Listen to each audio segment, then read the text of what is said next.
Веднъж вълци се хванали едно куче, са го оградили и казват, ще ти изядем. Кучето казва, вижте, не ме яще, аз съм много готино куче, знам хубави места, къде как могат да станат хубав лов, знам техники, знам подходи, ще ви разкажа, моля ви се, не ме едете. Вълци са помислили и казват, добре, това е хубаво, куче може наистина да е право, дай да го вземем при нас. И заедно започнали да ловуват. Кучето показва интересни подходи, техники, показва къде може, къде не може. Едно лова тръгнал, всичко е супер, всичко е страхотно. В един момент обаче идват по-сложни времена. Паднал лова, не вървят нещата. И вълците какво направиха? Изядаха кучето, така или иначе. И събират се накрая, погребали са кучето и трябва да пишат на надгробно плоча послание там и от кого. И пишат, да напишем ли от врагове? Не върви. Заедно са ловували, имаше много интересни моменти, заедно напред-назад. Не върви да са от врагове. Сменят надписа от приятели.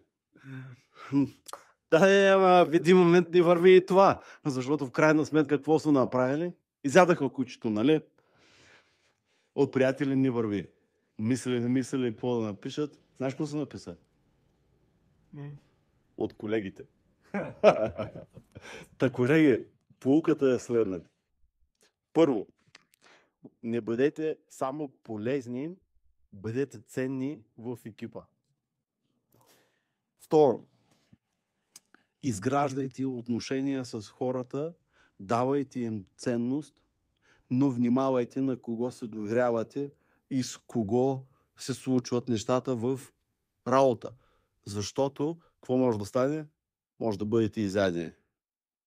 Трето, опитвайте се да изграждате не само колектив, защото вълците и кучето бяха колектив, но не бяха екип.